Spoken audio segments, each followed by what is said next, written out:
मानवी देह प्राप्त झाल्यानंतर मानवी जीवन जगत असताना प्रत्येक माणसाच्या जीवनामध्ये काहीतरी ध्येय असलं पाहिजे. माणूस एक सांगू, तुम्ही संसार करा किंवा परमार्थ करा, तुमच्या जीवनात काहीतरी ध्येय असलं पाहिजे. तुम्ही संसारही चांगला तुम्हाला करायचा असेल आणि तुम्हाला परमार्थही जर चांगला करायचा असेल तर दोन्ही ठिकाणी तुमच्या जीवनात ध्येय असलं पाहिजे. एक सांगू का, ज्याच्या जीवनात काही ध्येय नाही किंवा ज्यानं काही स्वतःच्या जीवनात ध्येय ठरवलेलंच नाही, महाराज म्हणतात त्याच्या जीवनाला किंमत नाही, शून्य किंमत आहे. म्हणून माणसाच्या जीवनात ध्येय असलं पाहिजे. तुम्ही संसार जर तुम्हाला करायचा असेल तर संसारिकाचं सुद्धा ध्येय ठरलेलं आहे. मी बोलत नाही. तुकाराम महाराज म्हणतात सध्याच्या काळात संसारिकाचं एकच ध्येय आहे. महाराज काय ध्येय आहे संसारिकाचं? वाढावे संतान, गृही व्हावे धनधान्य. तुकोबऱ्यांचे शब्द आहेत. तुकाराम महाराज म्हणतात संसाराला लागलेल्या माणसाच्या जीवनात एकच आहे, वाढावे संतान, गृही व्हावे.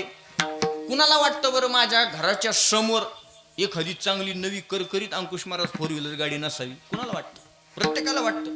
हो, त्याच्यासाठी काय कमी प्रयत्न केले की लोकांनी? हो, फार. आणि आपल्या गावात तर विशेष प्रयत्न केले त्या गोष्टीसाठी. हो, आपल्या गावाचा नंबर एक आहे महाराज अख्या शेवगाव तालुक्यात. फार प्रयत्न केले महाराज लोकांनी. हो, सगळ्यांनी केले महाराज.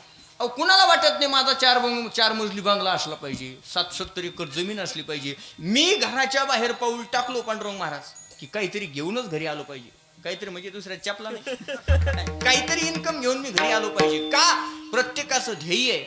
संसार जर तुम्हाला यशस्वी पार पाडायचा असेल, माझं वाक्य लक्ष देऊ नाही का, तुम्हाला जर संसारात यशस्वी व्हायचं असेल तर तुम्ही काहीतरी ध्येय ठरवलं पाहिजे. थोडक्यात सांगतो, आता लातूरला पुण्याला ही MPSC UPSC करणारी पोरं राहतात.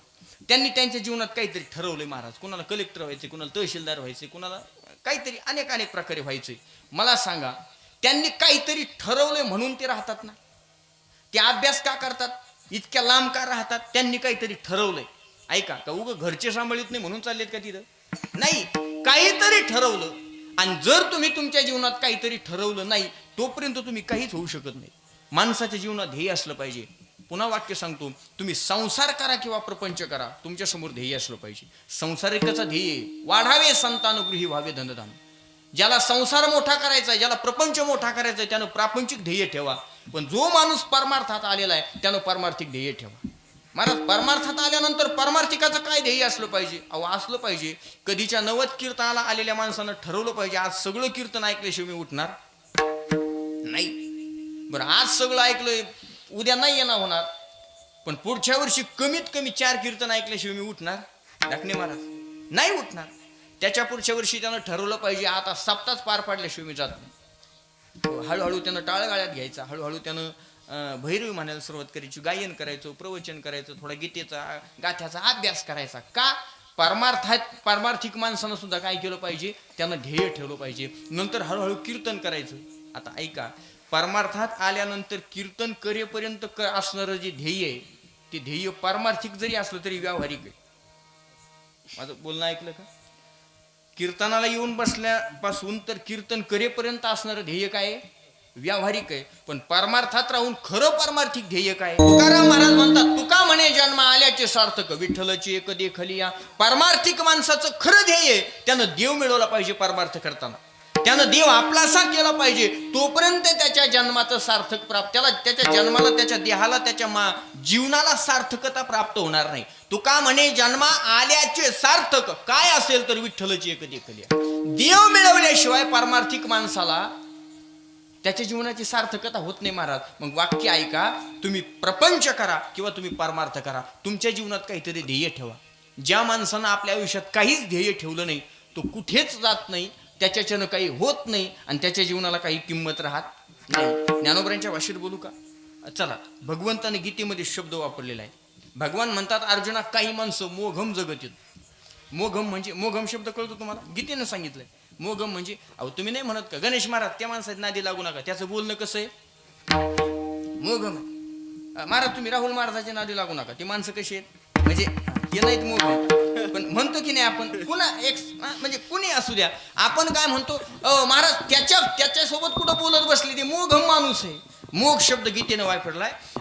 गीतेमध्ये भगवान सांगतात, अर्जुना, काही माणसं अशी आहेत या मृत्यू लोकामध्ये, ते जन्माला आले पण आपल्याला करायचं काय हेच त्यांना माहित नाही अजून. मोघाशा मोघ कर्मानो मोघ ज्ञान विचेतस राक्षसी मासुरीम चैव दैवीम प्रकृती मोहिनीशिता.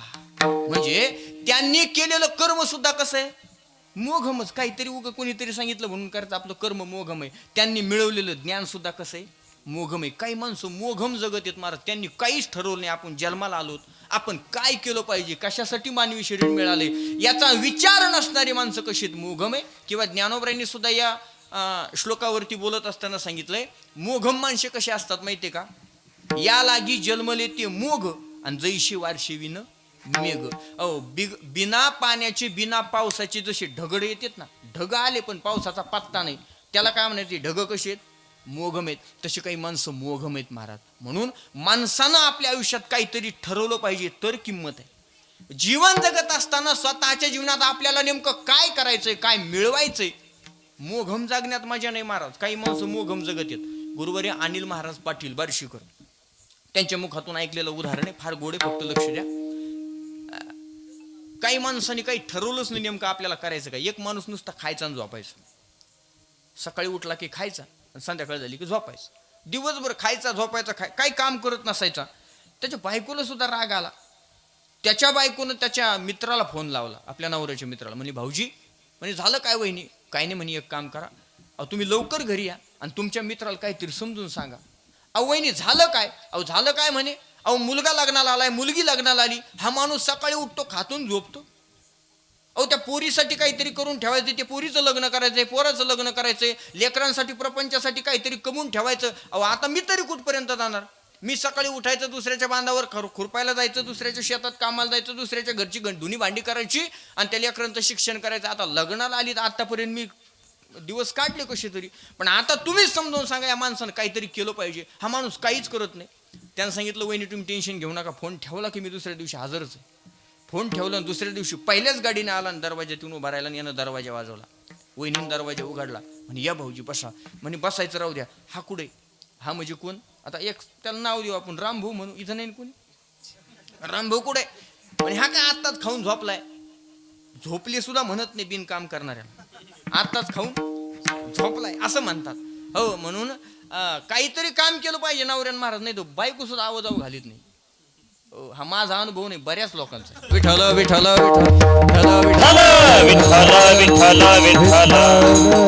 जवळजवळ अंकुश महाराज मी सोडता बऱ्याच लोकांना अनुभव आले.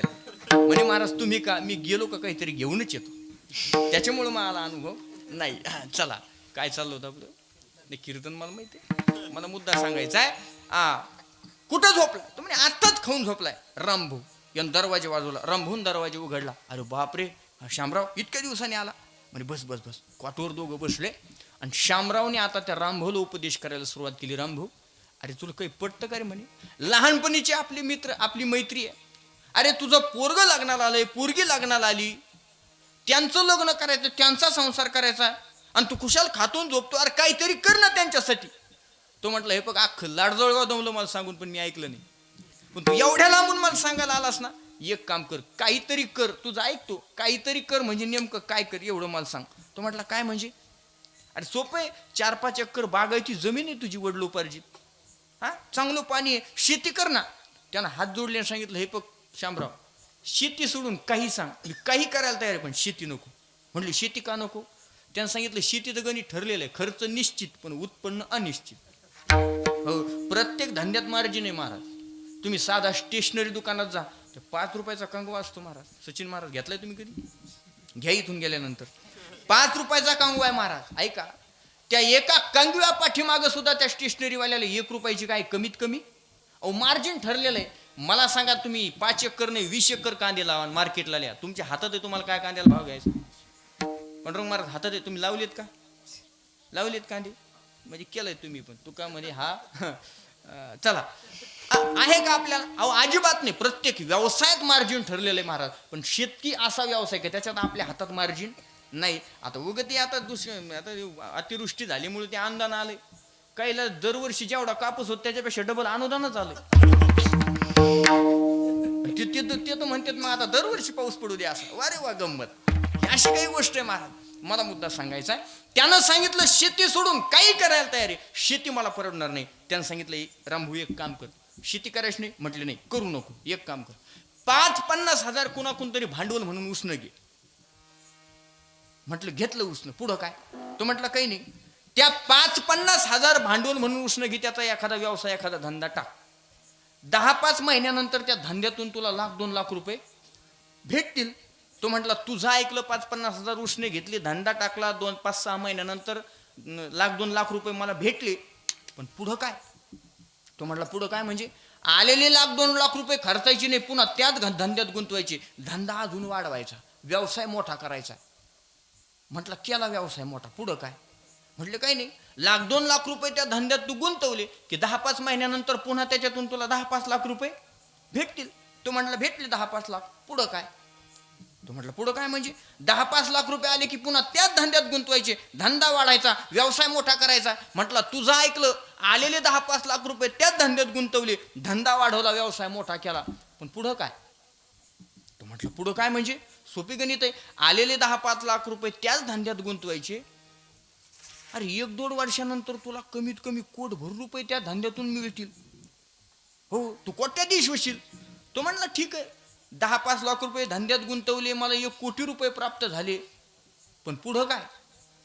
ते म्हटले पुढं काय म्हणजे अरे चांगला बंगला बांधायचा, 1 गाडी घ्यायची, पोराचं लग्न करायचं, पोरीचं लग्न करायचं, आणि उरलेले पैसे पुन्हा त्याच धंद्यात गुंतवायचे, धंदा वाढायचा. त्यानं सांगितलं तुझं ऐकलं, 10-5 लाख रुपये आले होते, त्या धंद्यात गुंतवले, त्याच्यातून मला 1-1.5 वर्षात 1-2 कोटी रुपये मला भेटले, त्याचा 1 बंगला बांधला, गाडी घेतली, पोरीचं लग्न केलं, पोराचं लग्न केलं, आणि उरलेले पैसे मी पुन्हा त्याच धंद्यात गुंतवले खरं, पण पुढं काय? तो म्हटला पुढं काय म्हणजे अरे एकदा सगळं झाल्यानंतर तुला काय टेन्शन आहे का म्हणे, अरे आलेले पैसे त्याच धंद्यात जेव्हा तू गुंतवशील त्यावेळेस तुझ्याकडे एवढा पैसा होईल, एवढा पैसा होईल. तो म्हणला तुला काही करायची गरजच नाही, एका जागेवर बसून खाशील. आणि तो म्हटला मग मी आत्ता काय करतो, आत्ता माझं काय चालू आहे तेच चालू आहे, त्याच्यासाठी एवढा कुटाणा करायची काय गरज आहे.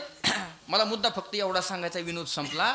अशी काही माणसं या जगात आहेत की आपण या मृत्यू लोकांमध्ये जन्माला आलोत, आपल्याला नेमकं करायचं काय हेच काही नीट ठरवलेलं नाही. म्हणून तुकाराम महाराजांसारखे संत सुद्धा सांगतात, बाबांनो तुम्ही प्रपंच करा किंवा तुम्ही परमार्थ करा, तुमच्या जीवनात काहीतरी ध्येय असलं पाहिजे. तुम्हाला प्रपंचात मोठं व्हायचं असेल तुम्ही प्रापंचिक ध्येय ठेवा, तुम्हाला परमार्थात यशाच्या शिखरावरती जायचं असेल तुम्ही पारमार्थिक ध्येय ठेवा. पण ध्येय तुमच्या जीवनामध्ये असल्याशिवाय तुमच्या जीवनाला शून्य किंमत आहे. विठ्ठल विठ्ठल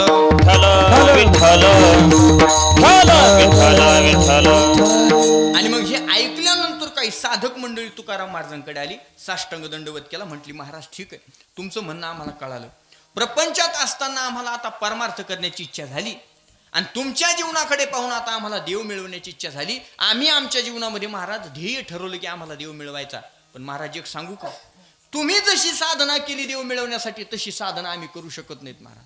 तुम्ही कधी भामचंद्र, कधी घोराड्या, कधी भंडाऱ्या डोंगरावरती जाऊन रात्रंदिवस देवाचं भजन केलं महाराज. दिनरजनी हाची धंदा गोविंदाचे पवाडे, रात्र न कळे दिवस न कळे अंगी खेळे दैवत. महाराज एवढी साधना तुम्ही केली, गावातल्या लोकांना तुम्हाला त्रास दिला, एवढं तुम्ही सगळं सहन करून देव मिळवला. पण महाराज एक सांगू, तुमच्यासारखा परमार्थ आम्ही करू शकत नाही, पण तुमच्यासारखी देव मिळवण्याची इच्छा आमच्या सुद्धा अंतकरणात आहे. मग महाराज आम्ही आमचं ध्येय ठरवलं की आम्हाला देव मिळवायचं. महाराज आम्ही आमच्या जीवनामध्ये आमचं ध्येय ठरवलं की आम्हाला देव मिळवायचा आहे. मग सांगा ना महाराज, आम्हाला देव मिळवण्यासाठी काही एखादा उपाय आहे का? पण तुमच्यासारखा नाही जमणार, एखादा सोपा साधा उपाय का? तुकाराम महाराज म्हटले एक नाही, मी तुम्हाला आज देव मिळवण्याची 5 आणि सोपे आणि साधे 5 उपाय सांगतो. कोणते? पहिला उपाय अभंगाच्या पहिल्या, भावे गावे गीत, भावे गावे गीत, भावे गावे गीत, भावे गावे गीत, भावे गावे गीत, भावे गावे गीत, भावे गावे गीत, भावे गावे गीत, शुद्ध करोनी याचित, शुद्ध करोनी याचित, तुझ भावा हे देव, तुझ भावा हे देव, तुझ भावा हे देव, तुझ भावा हे देव. अभंगाच्या पहिल्या चरणामध्ये जीवनामध्ये तुकोबऱ्या म्हणतात देव मिळवायचा असेल तर तुमच्यासाठी देवप्राप्तीचा सगळ्यात सोपा उपाय सांगतो. काय उपाय हो?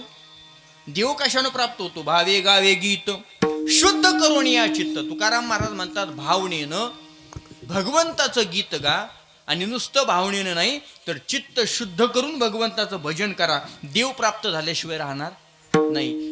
गावे देवासाठी भजन करायचं, देवाचं भजन करायचं. भजन केल्यानंतर देव भेटतो, पण ते भजन कसं करायचं पुढे मुद्दा गोड आहे की शुद्ध करून या चित्त. एक सांगू का? ज्ञानोबरांची उभी सांगतो.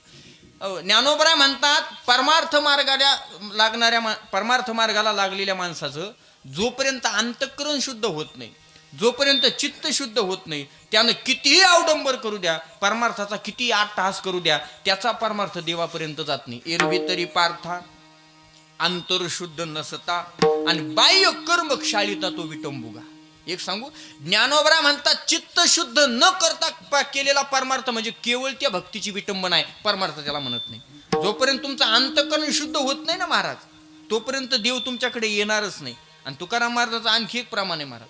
तुकाराम महाराज म्हणतात चित्त जर तुमचं शुद्ध असेल तर तुम्हाला देवाकडे सुद्धा जायची गरज नाही. परमार्थ मार्गाला लागलेल्या माणसानं पहिली गोष्ट ध्यानात ठेवायची, तुम्ही किती रात्रंदिवस परमार्थ करता याला किंमत नाही. तुमचं अंतःकरण त्या देवाशी कनेक्ट व्हायला पाहिजे, तुमचं मन त्या देवामध्ये रुतलं पाहिजे. तुमचं जोपर्यंत चित्त शुद्ध होत नाही ना महाराज, परमार्थ हा चित्ताचा विषय, शरीराचा नाही हो. तुमचं जोपर्यंत चित्त देवाशी संलग्न होत नाही, तुम्ही परमार्थ किती करावं, देव तुमच्याकडे येत नाही. चित्त शुद्ध करा, देव धावत तुमच्याकडे येतो. याच्याकरता श्रीमद भागवतातलं एक छोटंसं उदाहरण सांगतो पुढे चालतो. ज्यावेळेस कौरव पांडवांचं युद्ध ठरलं, 13 वर्षाचा वनवास पांडवांनी भोगला. 12 वर्षाचा वनवास आणि 1 वर्षाचा अज्ञातवास भोगला. आणि कौरवाकडे पांडव गेले आणि उभा राहिले. दुर्योधनाला सांगू लागले, दुर्योधना तू सांगितल्याप्रमाणे 13 वर्षाचा वनवास आम्ही भोगलेला आहे, एक काम कर, ठरल्याप्रमाणे आमचं राज्य आम्हाला देऊन टाक. दुर्योधन म्हणला देव जमणार नाही, अजिबात राज्य देणार नाही. आता पांडवांना दुसरा सहकारी कोणीच नाही महाराज, भगवान श्रीकृष्ण सोडले तर. पांडव धावत भगवान श्रीकृष्णाकडे आले, देवा तुझ्याशिवाय आम्हाला कोणी वाचू शकत नाही. देवानं सांगितलं झालं काय? पांडव म्हणले काय नाही झालं, 13 वर्षाचा वनवास भोगला. दुर्योधनाला राज्य मागितलं, दुर्योधन तयार नाही द्यायला. तू एक काम कर, आमची शिष्टाई करण्यासाठी दुर्योधनाकडे जा. आणि भगवान शिष्टाई करण्यासाठी दुर्योधनाकडे निघाली. ऐका, वैभवात निघाले महाराज, वैभवात निघाले. गेल्याबरोबर भगवंताला पाहिलं दुर्योधनानं महाराज, स्वागत केलं दुर्योधनानं आणि आसन टाकलं देवाला बसायला. विदुर काका उद्धवजी सोबत होते, भगवंताच्या सोबत होते उद्धवजी महाराज. दुर्योधनानं सांगितलं देवा तुमच्यासाठी आसन टाकलंय, बसा. देव बसले नाही, म्हणले मला वेळ नाही बसायला. हो, कारण त्याला देवाला माहित आहे एवढा विचित्र आहे ना दुर्योधन. हो, दुर्योधन म्हणजे फार विचित्र महाराज. त्याची कल्पना, तो काय करील याची कल्पना करू शकत नाही. काय दुर्योधन प्रवृत्तीची माणसं आहेत ना महाराज. हो, फार विचित्र माणसं आहेत महाराज सध्याच्या काळामध्ये. एवढी विचित्र माणसं आहेत विचारूच नका. त्याचं नाव फक्त दुर्योधन होतं. आताच्या काही लोकांचं नाव फक्त दुर्योधन नाही, वागायला त्याच्यापेक्षा 100 पटीनं पुढे. फक्त नाव चांगले. आलं का लक्षात? मला मुद्दा सांगायचा आहे. देवाने सांगितलं मला वेळ नाही बसायला, एक काम कर दुर्योधना, 13 वर्षाचा वनवास पांडवांनी भोगलाय ना, मग त्यांचं राज्य त्यांना देऊन टाक. दुर्योधन म्हणला देवा जमणार नाही. देवाने सांगितलं अरे दुर्योधना असं नको करू, माझं ऐक तू. देवा जमणार नाही. अरे एक काम कर, सगळं देऊ नको, अर्ध राज्य देऊन टाक. दुर्योधन म्हणला अर्ध सुद्धा नाही देणार. म्हटलं मग एक काम कर, अर्ध नाही बाबा, पण त्यांना राहण्यासाठी 5 गावं तर देऊन टाक ना. दुर्योधन म्हणलं हे पा देवा, 5 गावं द्यायचा विषय तर येतच नाही. मी तर त्याला राजी होणारच नाही, पण जर ठरलंच कमीत कमी, देणार तर नाही पण ठरलंच 5 गाव द्यायचे, तर कोणते देणार, म्हणजे कोणते द्यायचे त्यांना. देवानं सांगितलं काय नाही, एक काम कर, दिल्ली, कलकत्ता, चेन्नई, मुंबई देऊन टाका 5 गाव. दुर्योधन हसायला लागला, म्हणला देवा काय शोभत आहे तुला. अरे मुरमू, शेफ्ट, बाडगाव मागितलं असतं तर पटकन दिला असतं. दिल्ली कलकत्ता हे असं कुठं असतं? राजधानी तू मागायला लागला, जमणार नाही, देत नाही म्हणला, अजिबात देत नाही. देवानं सांगितलं अरे असं करू नको, एक गाव देऊन टाक. शेवटी दुर्योधनानं काय सांगितलं सगळ्यांना माहिती. दुर्योधन म्हणला एक गाव नाही, सुईच्या टोकावर मावेल एवढी जमीन सुद्धा पांडवांना देणार. आणि रागाला महाराज तडकीन उठले देव आणि निघाले. दुर्योधनानं देवाचा हात धरला, सांगितलं देवा एक काम करा, माझा राग आलाय तुम्हाला, मला मान्य, पण तुम्ही माझ्या घरी पाहुणे अतिथी म्हणून आलात, तुमच्यासाठी पंचपक्वान्नाचा स्वयंपाक केलेला आहे, 2 घास खाऊन जा. देवानं सांगितलं मला भूक नाही, मी सकाळीच नाश्ता करून आलो. आता देव पहाटे लवकरच गेले होते, 7-8च्या दरम्यान. सकाळी सकाळी इतक्या लवकर कोण नाश्ता करते? देवानं सांगितलं खायचं नाही, मला दुसरीकडलं आमंत्रण आहे. दुर्योधन म्हटला माझ्यापेक्षा एवढा कोण श्रीमंत की देवाला जेव घालील? कोणाचं आमंत्रण आहे? म्हणे मला विदुराचं आमंत्रण. आणि मग तर मोठं मोठ्याने हसायला लागला. त्या भिकाऱ्याकडे काय म्हणला? हीच वाक्य त्या भिकाऱ्याकडे काय? देवाला राग आला आणि सांगितलं खबरदार दुर्योधना, माझ्या जर भक्ताला भिकारी म्हणला. राग निघाली. उद्धवजीच्या हाताला धरून फरा उडलं महाराज. उद्धवजी म्हणलं ओ देवा भूक. ते म्हणले राहू दे भूक, चल आपल्याला टाइम नाही. म्हणे जायचं कुठं, भूक लागली. देवानं सांगितलं उद्धवजी चलो विदुरा घर जावे. उद्धवजी चलो विदुरा घर जावे. उद्धवजी चलो विदुरा घर जावे. शबरी के पेर सुदाम जी के चावल. शबरी के पेर सुदाम जी के चावल. रुचि रुचि भोग लगावे. चलो विदुरा घर जावे. उद्धवजी चलो विदुरा घर जावे. शबरी के पेर सुदाम जी के चावल. रुचि रुचि भोग लगावे. चलो विदुरा घर जावे.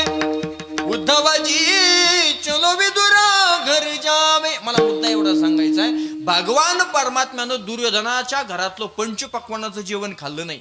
एक वाक्य बोलू. विदुराच्या घरी आले काय होतं? विदुरा घरच्या भक्षुनी कन्या परमानंद भक्षोनी कन्या.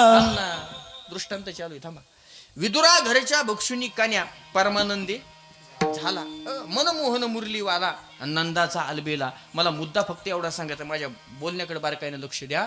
महाराज तुमचं जर चित्त शुद्ध नसेल, तुमच्या अंतःकरणात जर देवाबद्दल प्रेम नसेल ना, तर तुमच्या घरातलं पंचपक्वान्नाचं जेवण सुद्धा देव खाणार नाही. पण तुमच्या अंतःकरणात जर देवाबद्दल प्रेम असेल, तर तुमच्या घरचे शिळे तुकडे कन्या केळीची सालपट सुद्धा देव अंतरी आवडीनं खातो महाराज. का? परमात्मा आतल्या अंतःकरणातली भावना पाहतो, तुमचं बाहेरचं पाहत. अंतरीची घेतो गोडी आहे जोडी भावाची. अंतरीची घेतो गोडी आहे जोडी भावाची. देव सोयरा देव सोयरा देव सोयरा दिनाचा. हा देव सोयरा देव सोयरा देव सोयरा दिनाचा. मला मुद्दा सांगायचा आहे, तुमचं चित्त शुद्ध असेल, तुमच्या अंतःकरणात जर देवाबद्दल प्रेम असेल, तर तुम्हाला देवाकडे जायची गरज नाही. देव तुमच्याकडे येतो. चला रामायणातलं शबरी मातेचं उदाहरण सगळ्याला माहिती आहे. शबरी माता गेली मग का महाराज देवाकडे? नाही. भगवान प्रभू रामचंद्र आली. आश्रमात या कधी रे येशील, ही माझी भावना रामा रघुनंदना. जब मेरे राम जी का आवन होगा, शबरी की कुटिया का पावन होगा. आएंगे रघुराई तो मैं आसन पे बिठाऊंगी. मीठे मीठे बेर अपने हाथों से खिलाऊंगी. साथ साथ लखन जी का दर्शन होगा. शबरी की कुटिया का पावन होगा. शबरी मातेला भेटायला देव आले. शबरी माता देवाकडे गेली नाही. याचा अर्थ असा आहे, तुका म्हणे चित्त करारे निर्मळ येवोनी गोपाळ राहे ते. देव तुमच्या घरी येतो, तुम्हाला त्याच्याकडे जायची गरज नाही. पण महाराज म्हणतात अगोदर एक काम करा, शुद्ध करून या चित्त. शब्द वापरलाय भावे गावे. देवासाठी गावे, पण कसं गावे? एक सांगू का? तुम्ही कोणत्या रागात गाता आणि कोणत्या तालात गाता, तुम्ही कोणत्या सुरात गाता आणि कोणत्या ठेवणीत गाता, देवाला याच्याशी काहीच घेणदेण नाही. तुम्ही त्याच्यावर प्रेम किती करता त्या गाण्याच्या द्वारा, देवाला याच्याशी घेणं देणं. गिरीधर लाल तो भाव का भूका. गिरीधर लाल तो भाव का भूका. राग कला नहीं जानत तुका. राग कला नहीं जानत तुका. गिरीधर लाल तो भाव का भूका. नेनो आपणे राम ही सावन राग कला नहीं जानत तुका राग कला नहीं जानत तुका लाल तो भाव का भूखा गिरिधर लाल तो भाव का भूखा गिरीधर लाल तो भाव का भुका. राग कला तुम्ही कोणत्या रागात गाता, कोणत्या तालात गाता आणि तुम्ही कोणत्या ठेवणीत गाता, देवाला काहीच घेणं देणं नाही महाराज. ओ राग कला नाही जानत तुका. तुम्ही देवावर प्रेम करता आलं पाहिजे. तुमच्या गाण्यात तुम्ही गायन करता, तुम्ही कोणत्या रागातून काही घेणं देणं नाही, तुम्ही त्याच्यासाठी गायलं पाहिजे.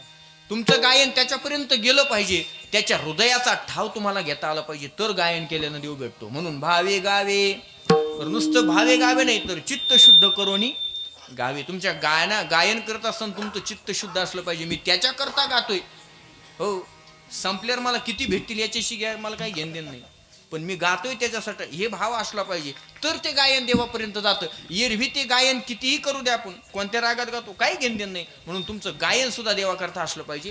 काही साधक मंडळी म्हटले, महाराज तुम्हाला आम्ही काय विचारलं आणि तुम्ही आम्हाला काय सांगता, तुझं व्हावा आहे देव तरी हा. तुम्ही म्हटले तुम्हाला देव पाहिजे तर हा उपाय सोपा आहे, पण हा कस काय सोपा आहे. भावे गावे गायन कोणाला येत आहे बरं, गाता येईल तेनीची गावे नियर हरी हरी म्हणावे. ज्याला गाता येत आहे त्याच्यासाठी हा उपाय सोपा आहे. ज्याला गाताच येत नाही त्यानं काय करायचं मला सांग, काय करायचं. आता सगळ्याला गाता येतं, तुम्हाला येते गाता, येतंय का, येतंय थोडं थोडं येतंय, भरपूर येतंय. हा तुम्हाला येतं गाता, सगळ्या येतं का नाही, प्रत्येकाला गाता येत नाही. त्यानं काय करायचंय, त्याच्यासाठी मला वाटतं तुकोबऱ्याने सोपा नामसंकीर्तन साधन पै सोपे. हो सगळ्यांनीच गायन केलं पाहिजे असं काही नाही. गाता येईल तेनेची गावे, मग ज्याला गायन करता येत नाही त्यानं काही देवासाठी करायचंच नाही, सोपे ना महाराज. अहो नामसंकीर्तन साधन पै सोपे, जळतील पापे जन्मांतरीची. गायनात जेवढी ताकद आहे त्याच्यापेक्षा कितीतरी पटीनं नामस्मरणात ताकद आहे. अहो एक नामस्मरण तुमच्या अनंत जन्मीचं पाप घालतं महाराज, एक नामस्मरण. आता आपण सगळी शेतकरी माणसं आहेत, मला सांगा तुम्ही इथलेच आहेत ना बाबा, इथलेच आहेत. आता मला सांगा कडब्याची पेंड माहिती आहे तुम्हाला, कडब्याची पेंड. हो एक कडब्याची पेंड जर पेटवायची ठरली तर किती काड्याच पेट्या लागतात, एक काड्याची पेटी, एक काडी हा बरं. एका पेंढीला एक काडी तर दोन पेंढ्याला एकच काडी, बरं 2 पेंढ्याला एक काडी, 10 पेंढ्याला एकच काडी, 100 पेंढ्याला एकच काडी. आता शेवट सांगा, 10 पेंढ्याला एक काडी, 100 पेंढ्याला एक काडी, एका गंजीला किती काड्या. नाही तुम्ही अंदाजे सांगता, कुणाची पेटीली आधी अंदाजे सांगता, अंदाजे नाही पेटापेटीची कामं ते करीत नाही, पेटाची कामं यांच्याकडे. हो काड्या लावायला हे पक्क्या, म्हणजे काड्याला म्हणजे तुम्ही सकाळी उठल्यावर चुलीला काडीच लावता ना, बरोबर आहे. मी त्या भावनेने बोललो, मी तुम्ही दुसरा भाव घेऊ नका. विठ्ठल विठ्ठल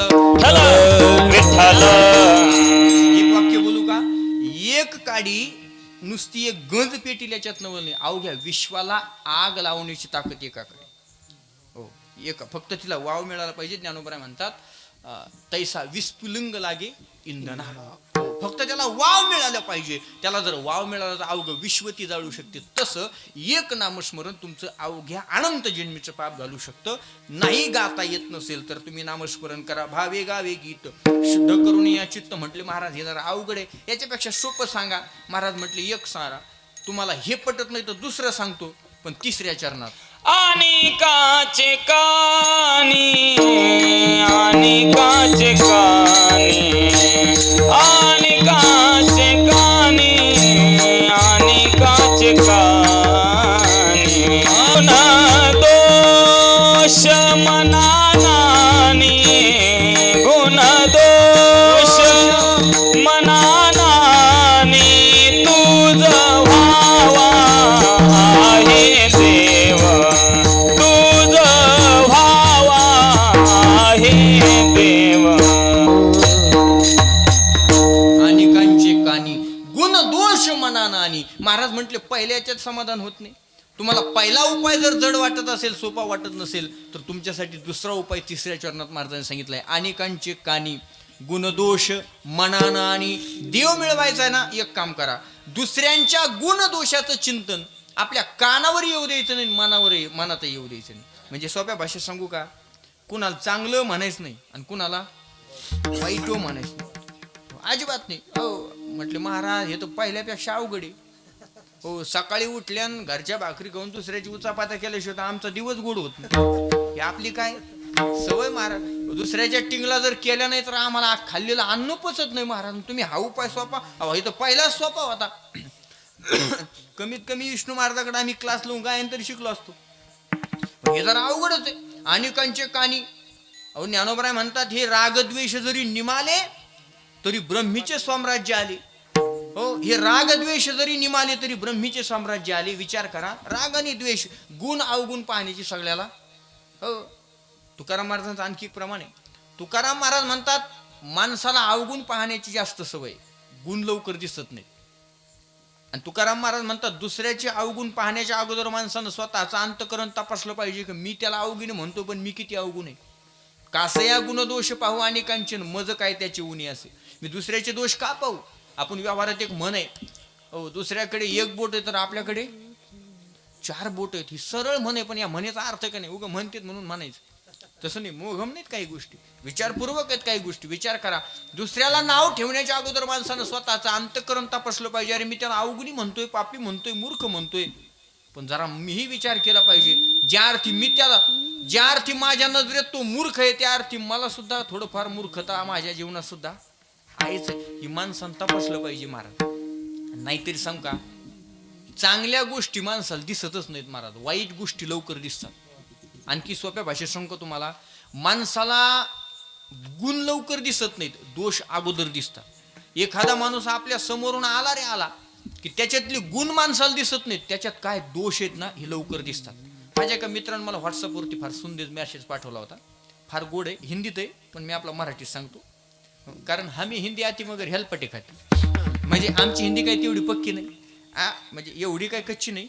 तुम्ही लईच मोकळ्या मनाने हसले. आता हिंदीतच सांगणार मी, तुम्हाला सहन करावं लागेल तेवढं. आता हिंदीत सांगणार. फार गोड मेसेज आहे. एक आदमी समंदर के पास गया और समंदर से कहने लगा क्यों रे समंदर तुझ में कितना पानी है लेकिन तू खारा न होता तो कितना अच्छा होता. वही आदमी कोयल के पास गया और कोयल से कहने लगा क्यों रे कोयल तू कितना मीठा गाती है लेकिन तू काली न होती तो कितना अच्छा होता. वही आदमी गुलाब के फूल के पास गया और गुलाब से कहने लगा क्यों रे गुलाब तू कितना सुंदर दिखता है रे लेकिन तुझ में अगर कांटे न होते तो कितना अच्छा होता. आता ऐका, समंदर, कोयल और गुलाब तीनों आदमी के पास आए और आदमी से कहने लगे क्यों रे आदमी दूसरों की कमियां देखने की आदत तुझ में अगर न होती तो कितना अच्छा होता. म्हणजे दुसऱ्याचं वाईट पाहायचं अगोदर कळतं आपल्याला. दुसऱ्यातले चांगलापणा लवकर कळत नाही, दुसऱ्यातले दोष लवकर दिसतात, त्याच्यातले गुण दिसत नाहीत, अवगुण लवकर दिसतात. म्हणून तुकाराम महाराज म्हणतात अनेकांची कानी आणि गुणदोष मनानं आणि दुसऱ्यांच्या गुणदोषाचं चिंतन कानावर येऊ द्यायचं नाही आणि मनात तर अजिबात येऊ द्यायचं नाही. म्हटले महाराज हे सुद्धा जरा अवघड आहे, याच्यापेक्षा सोपं सांगा. म्हटले मग एक काम करा, मस्तक ठेंगणा करी संतांच्या चरणा. एक काम करा, साधू भेटला रे भेटला की साधूच्या पायावर डोकं ठेवा. साधूच्या पायावर डोकं ठेवलं तरी देव भेटतो. म्हटले महाराज साधूच्या पायावर डोकं ठेवल्यावर देव भेटतो, याच्या पुढचं सांगू का. साधूचं नुसतं दर्शन झालं तरी देव भेटतो महाराज. संत दर्शने हा लाभ पद्मनाभ जोडला. अहो साधूच्या पायाची नुसती माती लागली, संत चरण रज लागता सहज आणि वासनेचे बीज जळून जाय. ही ताकद आहे कशाची, साधुत्वाची महाराज. म्हणून साधू जीवन तुम्ही कमी समजू नका. तुकाराम महाराज म्हटले तुम्हाला जर देव भेटावा अशी इच्छा असेल तर तुम्ही एक काम करा, साधूच्या पायावर डोकं ठेवा, तुम्हाला देव भेटल्याशिवाय राहणार नाही. म्हटले महाराज साधूच्या पायावर डोकं ठेवल्यावर देव भेटतो. म्हटले महाराज याच्याही पुढचं सांगू का, साधूच्या शरीराचा नुसता स्पर्श आपल्या शरीराला झाला तरी देव भेटतो. म्हणाल महाराज साधूच्या शरीराचा स्पर्श आपल्या शरीराला झाला आणि देव भेटला असं एक तरी पुरावा आहे का. रामायणातला एक पुरावा सांगतो, मी कायम सांगत असतो, छोटासा पुरावा आहे, सांगतो पटकन पुढे सांगतो, थोडं लक्ष द्या. साधूच्या पायाचा स्पर्श जरी आपल्या शरीराला झाला ना तरी सुद्धा देव भेटतो महाराज. ऐका, सेतू बंधनाचं काम चालू होतं, सेतू बांधायचं. प्रत्येक वानर आपल्या हातात येईल एवढा दगड घ्यायचा आणि त्या समुद्रात टाकायचा. तिथे खारुताई होती. खारुताई माहिती, खारुताई खारुताई माहिती, तुला माहिती खारुताई केवढी असते. 7-8 फूट एवढी एवढी असते. लोक लय हुशार आहेत महाराज. लोकांनी प्राण्यांसोबत सुद्धा नाते लावली. हो, चंद्राला काय म्हणतो आपण? मामा. मामा चंद्राला मामा, मांजरीला मावशी. हो किती हुशार आहे. चंद्राला मामा आणि मांजरीला मावशी. मग माझा सरळ प्रश्न आहे, आपण चंद्राला मामा म्हणतो आणि मांजरीला मावशी म्हणतो, मग बोक्याला मामा म्हणायला काय हरकत आहे? बोक्याला मामा म्हण, नाही तर मामाला बोक्या म्हणशील. सध्याला अवघड आहे. सोप्या भाषेत सांगू का, सध्याचा अशी परिस्थिती महाराज, अख्खं जग आपल्यावर नाराज होऊ द्या, फक्त मामा खुश पाहिजे, कल्याणच झालं. विठ्ठल विठ्ठल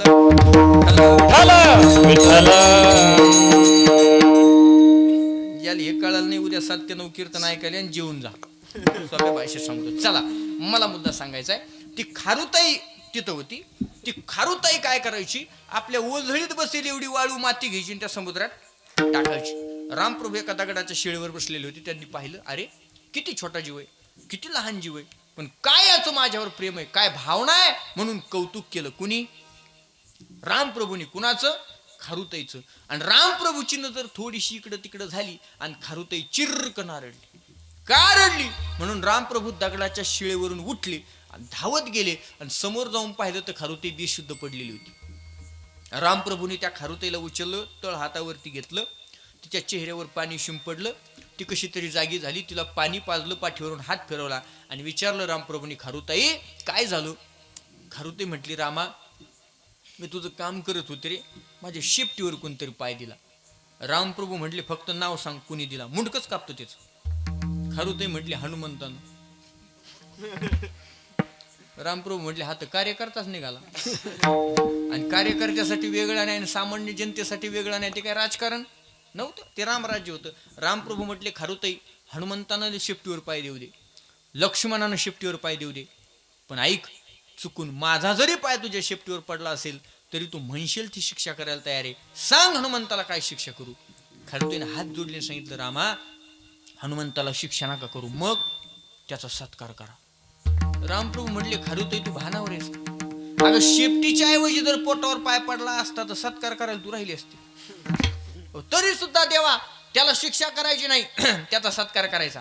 रामप्रभूने विचारलं, अगं खारुताई का हनुमंताचा सत्कार करायचा आहे? खारुताईनं दिलेलं उत्तर फार गोड आहे, फक्त हृदयाची डोळे जागे करा. खारुताईने सांगितलं, रामा हनुमंतानं माझ्या शेपटीवर पाय दिलाय, तो पाय शेपटीच्या ऐवजी जर माझ्या पोटावर पडला असता तर आज जिवंत मी राहिली नसते, पण तरी सुद्धा हनुमंताला शिक्षा न करता त्याचा सत्कार करा. त्याचं कारण आहे, प्रभू हनुमंतानं शेपटीवर पाय दिलाय ना, म्हणून तुम्ही मला उचलून घेतलं. ही ताकद हनुमंताच्या पायात, ही ताकद हनुमंताच्या पायात. हनुमंतानं जर शेपटीवर पाय दिला नसता तर तुम्ही धावत माझ्याकडे आले नसते, तुमच्या हातचं पाणी पिण्याचं भाग्य मला लाभलं नसतं. आज तुम्ही बोलतात माझ्यासोबत, याचं कारण हनुमंताचे पाय आहेत. त्याचे पाय लागले म्हणून तुम्ही बोलतायत. जोपर्यंत हनुमंताचे पाय लागले नव्हते माझ्या शरीराला, तोपर्यंत तुम्ही दगडावर बसून माझं कौतुक करत होते, मी फेस पडलाय वळवू. तुम्ही डुकून सुद्धा माझ्याकडे नुसतं खारुताई चांगली, खारुताईचं लय प्रेम, आले माझ्याकडे. जोपर्यंत हनुमंताचा शेपटीवर माझ्या पाय पडला नाही तोपर्यंत आले नाही. याचा अर्थ सांगू तुम्हाला, सोप्या भाषेत सांगू, जोपर्यंत संतांच्या जीवनाचा स्पर्श तुमच्या जीवनाला होत नाही ना, तुमच्या दारात देव असू द्या तुम्हाला कळणार नाही. विठ्ठल विठ्ठल म्हणून संत सुद्धा म्हणतात, अरे देव नंतर भेटावा पण संत अगोदर भेटावे. का? देव भेटतोय पण ते कळण्यासाठी संतांची भेट गरजेची आहे. म्हणून मस्तक ठिंगणा करी संतांच्या चरणा, तुझं व्हावा आहे देव तरी हा सुलभ उपाव. म्हटले महाराज हा उपाय सुद्धा अवघड आहे, याच्यापेक्षा सोपा उपाय सांगा. म्हटले एक काम कराय, सगळं जड आहे ना, आणखी सोपा सांगतो. वेचिते वचन जेणे राहे समाधान. असं बोलत जा. आपण बोललो की कुणाचा अंतकरण दुखावल्या जाणार नाही याची काळजी घ्या.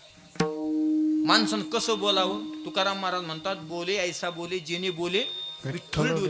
हो, माणसाचं बोलणं असलं पाहिजे की विटेवरच्या पांडुरंगानं तिथं डोलावं असं बोलावं. अरे आपण बोललो का गाव पेटत आहे. आपण लोक सहज म्हणतात मी सहज बोललो. अरे सहज बोलला पण आग लागली नाही. आपलं बोलणे महाराज, माणसानं कसं बोलावं? असं बोलावं की आपण बोललो की सगळ्याचं समाधान झालं पाहिजे, सगळ्याचं समाधान. मला सांगा हा उपाय सोपा आहे का? सोपा आहे उपाय? आता मी बोलतोय सगळ्याचं समाधान आहे की आहे का? कुणाला विनोद आवडतो महाराज, कुणाला गायन आवडतं, कुणाला चिंतन आवडतं, सगळे एका क्वालिटीचे श्रोते नाहीत महाराज. हा उपाय सुद्धा अवघड आहे. अहो एवढं सोपं आहे. अहो रामाला जमलं नाही महाराज, रामाला जमलं नाही. हो, त्या धोब्याचं बोलणं ऐकलं, सीता वनात पाठवावी लागली महाराज. एवढं सोपं समजता तुम्ही? एवढं सोपं आहे. अहो नाही बोलतायत. हे कीर्तन जाऊ द्या, माझ्याकडे पाहा ना. कीर्तन आले काही एका क्वालिटी नाही, काही हौशे काही नऊशे काही नाही, ते तुम्ही म्हणा. पण आहेत वेगवेगळ्या क्वालिटीची माणसं आहेत महाराज. एक माणूस सगळ्यांचं समाधान करू शकत नाही, करू शकत महाराज. मग हे सोपं आहे. माणसाचं बोलणं कसं असलं पाहिजे महाराज? आपण बोललो की सगळ्यांनी शांत उभा राहून ऐकलं पाहिजे. काही काही माणसाच्या बोलण्यात ताकद होती महाराज, आताच्या बोलण्यात सुद्धा ताकद राहिली नाही.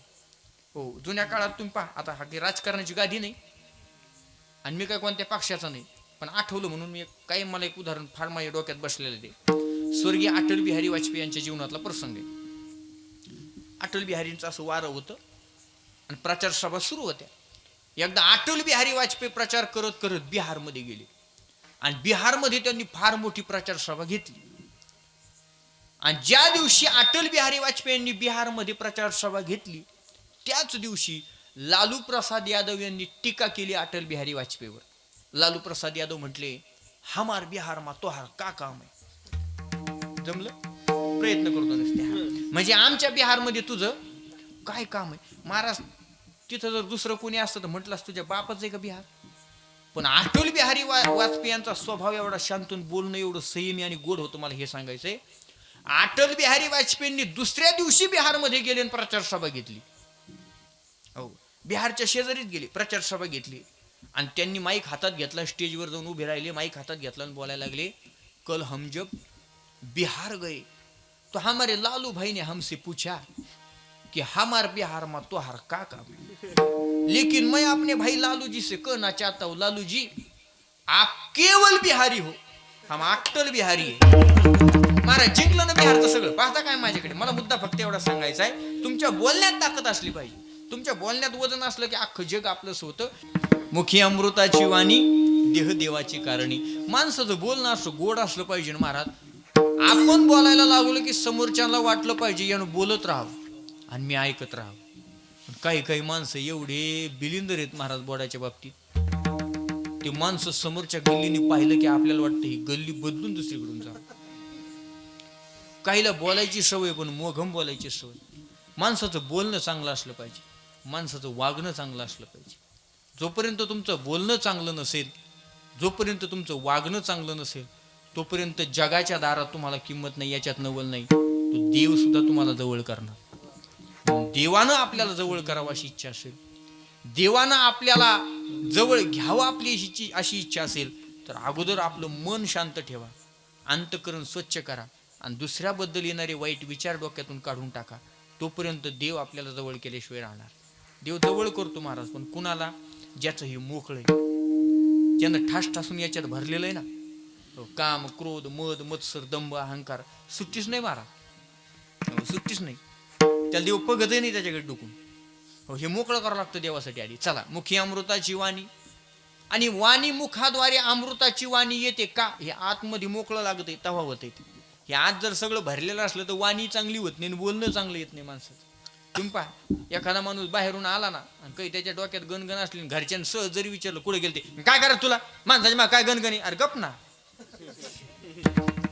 का? डोक्यात एवढं भरलेलं आहे महाराज, ते तोंडातून येतं, ते अंतःकरणात भरलेलं बाहेर येतं.